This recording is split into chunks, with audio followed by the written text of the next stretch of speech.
술 취한 채 택시기사 폭행한 이용구 변호사 봐준 최종혁 거시기 마누라가 김지연 부장판사라고라? 이용구 변호사, 현 법무부 차관, 와 김지연 부장판사가 전부터 잘 알고 있었나? 누구 라인 누구 줄 물결표 이런 것에 관련하여 이런 거 알고 서울 서초경찰서장이던 최종혁 거시기에게 이용구 변호사가 술 취해 택시 운전기사 폭행하였을 적에 이용구 변호사가 누구 라인이니 잘 봐주면 김지연 자신도 덕보고 지 남편 최종혁 거시기도 덕보고 할 것이니 좋은 게 좋은 거라고 내조인지 코치 하여 주고서 이용구 변호사가 법무부 차관이 되었을 적에 나중에 서울에 입성하는 데에 잘 봐주겠지 하며 부창부수로 잔뜩 기대하고 있다가 최종혁 거시기가 술 취해 택시 운전기사 폭행한 이용구 봐준 것에 대해 여론이 들끓는 바람에 서울이나 수도권에 입성하는 것이 물 건너가 강원도 원주에 머무르고 있는 거 아닌가 참으로 궁금해지는구나. 이게 맞다면 김지연 조 거시기 강릉 지원이나 고속버스나 비행기나 철도가 닿지 않는 외진 곳으로 발령 내버렸으면 참으로 좋겠구나. 한강에 죽은 개 버리듯 손정민 군 유기하여 익사체로 건져 올리게 한 이준서 군 사건을 조 거시기 년이 다루게 되는 게 같은 일이 벌어지지 않게. 그러면 강릉 쪽 택시기사들이 싫어할래나? 그리고 원주 쪽 택시기사들은 어드럽게 생각하실라나? 참으로 궁금하구나. 택시 승객이 술 취한 채 잠에 들어 깨우고 하니 택시기사를 폭행하고 그랬다고 하던 것 같은데 운전하고 있는 택시기사를 폭행하였다면 술 취한 이용구가 되지는 거야 별 문제 없겠지만 엄한 택시 운전기사를 다치거나 죽게 하고 재수없으면 저런 택시에 부딪혀 사고당하는 사람이나 차량도 나올 수 있을 텐데 물결표 술 취해 택시기사를 폭행하면 쓰나? 택시기사가 돈 받고 처벌하여 주지 말자고 하여도 저런 일이 다시는 벌어지지 않게 하기 위하여 일벌백계로 다스려야 마땅한 것이거늘 술 취해 택시기사 폭행한 놈을 편 들어주고 저런 놈을 법무부 차관에 임명하고 그러는 것이 제대로 된 나라냐? 이런 나라가 정의로운 나라더냐? 저런 문재인 놈을 당장 끌어내려 능지처참하여도 참으로 좋겠구나. 서울경찰청 형사과장으로 영전하여 갈 뻔하다가 물먹은 것처럼 언론에 김지연 부장판사가 서울 소재 법원이나 수도권 소재 법원으로 발령 예정자 명단에 올랐다가 물먹고 개망신당하지 않고 그냥 소문만 무성하다 말았으면 그나마 다행인데 어드럽게 하다가 물먹었나 참으로 궁금해지는구나. 김지연 부장판사가 서울경찰청 서초경찰서장으로 있던 최종혁 거시기에게 내조하여 주었다면 이것은 절반의 성공한 케이스라고 할 만한가 참으로 궁금하구나. 온라인 커뮤니티를 중심으로 A씨의 외삼촌이 최종혁 서울경찰청 수사과장, 전 서울 서초경찰서장이라는 의혹이 확산되자 최 과장이 직접 나서 이를 부인했다. 16일 최 과장은 본지와의 통화에서 누나나 여동생이 없어 애초에 누군가의 외삼촌이 될 수 없다. 며 A씨와 그 가족들과는 일면식도 없는 사이라고 밝혔다. 최 과장은 올해 1월까지 서초경찰서장이었기 때문에 전임자인 내가 수사를 막는 것 아니냐는 식의 의혹이 퍼진 것으로 알고 있다. 며 손 씨 사건은 언론을 통해서 접하고 있을 뿐 수사에 관여하는 부분은 일절 없다. 고 했다. 손 씨 사건에 대한 사회적 관심이 집중되며 A씨 관련 의혹들이 온라인상에서 무분별하게 퍼지는 상황이다. 앞서 A씨의 아버지가 이재훈 전 강남경찰서장이라거나 강남 세브란스병원 교수라는 루머가 퍼졌지만 모두 사실이 아니었다. 이 전 서장은 직접 관련 의혹을 부인했고 강남 세브란스병원은 무분별한 의혹에 법적 대응을 할 수 있다고 밝혔다. 수사력 집중 투입해도 불신 받는 경찰 외 강력팀 7개, 기동대, 한강순찰대, 수색견, 드론, 헬기 등 경찰이 한강 대학생 실종 사망 사건에 투입한 인력들이다. 지난달 25일 새벽 5시 46분쯤 실종 신고를 받은 경찰은 첫날 93명이 인력 투입을 시작으로 고 손정민 씨가 발견되기까지 80에서 120명이 인력을 꾸준히 동원해왔다. 경찰 내부에서는 일반 실종 사망 사건에 비해 수사력과 경력이 대거 투입됐다는 얘기가 나온다. 그만큼 국민적 관심이 집중됐고 사건 실체를 규명하기 위해 팔을 걷어붙였다는 것이 경찰의 입장이다. 경찰의 노력과는 달리 대다수의 여론은 불신을 거두지 않았다.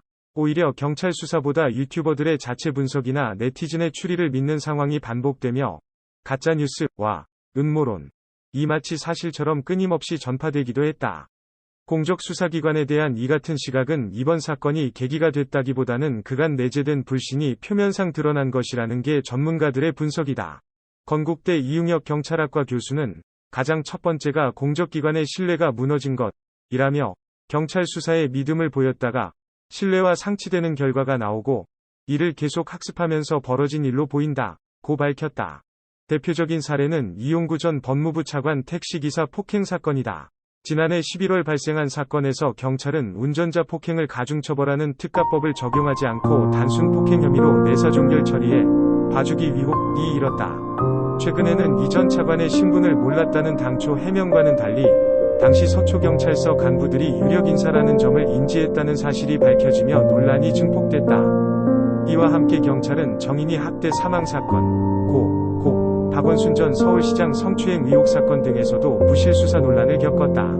그에 앞서 경찰관 유착, 비리 의혹이 불거진 클럽 버닝썬 사건의 여진도 이번 사건 가짜뉴스 파동에 영향을 미쳤다.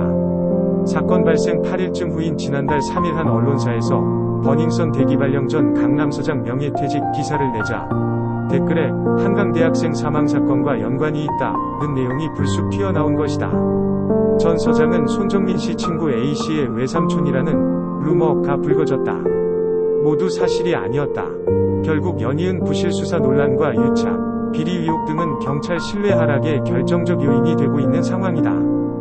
비단 이번 손정민 씨 사건이 아니더라도 이러한 불신 현상은 언제든 재발할 수 있다는 우려가 나온다. 경찰 내부에서도 고민이 깊다. 올해부터 시행된 검경수사권 조정과 경찰개혁에 따라 신뢰받는 국민중심 책임수사 체제를 선포한 경찰이다.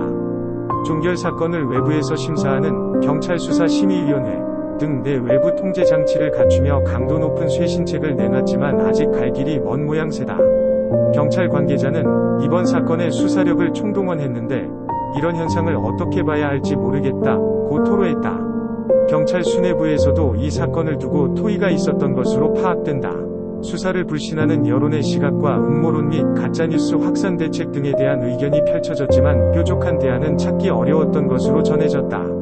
경찰 신뢰 어떻게 회복하나? 투명성, 시의적절성. 일각에서는 경찰 신뢰를 회복하는 방안으로 투명성을 꼽는 목소리도 있다. 수사를 진행하는 경찰 입장에선 피해 사실 공표 문제가 될 수 있지만 사안에 따라 국민적 의문을 해소할 수 있는 시의적절한 정보 공개가 음모론과 가짜뉴스 해소에 도움이 된다는 지적이다. 특히 이번 사건의 경우 국민적 관심이 집중되고 유족이 수사 내용 공개에 적극 찬성하는 입장이었던 만큼 경찰의 소극적인 대응이 아쉽다는 평가가 나온다. 지난 4월 30일 손정민 씨의 시신이 발견된 뒤 장례를 치르는 5월 3일부터 사건에 대한 각종 의혹들이 점점 제기되기 시작했다. 대부분의 의혹은 친구 A씨에게로 집중되는 양상이었다. 다음 날인 4일에는 손 씨의 사인을 밝혀달라는 청와대 청원이 20만 명을 돌파했다. 하지만 사건과 관련한 경찰의 배경 설명, 이른바 백브리핑은 일주일이 지난 5월 6일에서야 이뤄졌다. 당시 경찰은 4개 그룹 목격자 6명을 발견했다며 목격 내용을 확인하고 있다고 밝혔다. 이후 나흘이 지난 10일 서울경찰청 간담회에서 A씨와 A씨 아버지 참고인 조사 내용과 숱한 의혹을 낳았던 골든비 존재가 설명됐다. 이후 경찰의 브리핑은 5월 13일, 18일, 24일 등으로 이어졌다. 27일에는 23쪽 분량의 자료를 내고 중간 수사 결과가 발표됐다. 경찰은 그간 제기된 여러 의혹들을 설명하며 초동조치 미흡에 반박을 하기도 했다. 경찰의 브리핑은 각종 음모론과 가짜뉴스에 비해 항상 반발짝 느렸다는 평가다. 파장이 걷잡을 수 없이 커지고 나서야 뒤늦게 수습에 나선 꼴이다. 한 예로 지난 5월 21일 손 씨 실종 당일 데이터 통화 내역이 인터넷에 공개됐다. 손 씨가 잠들어 있었다는 시간대에도 데이터가 주기적으로 사용됐다는 점에서 누군가 손 씨 휴대전화를 사용했다는 의혹이 제기됐다. 경찰은 내부적으로 사실이 아니란 점을 파악하고 있었으나 정식 설명은 3일이 지난 24일에야 이뤄졌다. 설동훈 전북대 사회학과 교수는 앞서 사건이 발생하면 이에 대한 여러 내용들을 접할 수 있었지만 피해 사실 공표 문제 이후에 아무런 이야기를 안 하니까 온갖 얘기가 나올 수밖에 없는 상황이라고 분석했다. 결국 경찰이 신뢰를 회복하는 길은 끊임없는 설명과 설득이 대안으로 제시된다. 국민적 공감대를 이루고 수사력으로 승부를 보는 상황이 지속적으로 반복되고 누적될 필요성이 있는 셈이다. 건국대 경찰학과 이웅혁 교수는 국민의 알 권리와 경찰의 공보 기능이 엇박자를 보이고 있다. 신뢰가 부족한 상태에서 정보도 제대로 나오지 않으면 공적기관에 대한 불신 풍조는 계속 이어질 것이라고 밝혔다.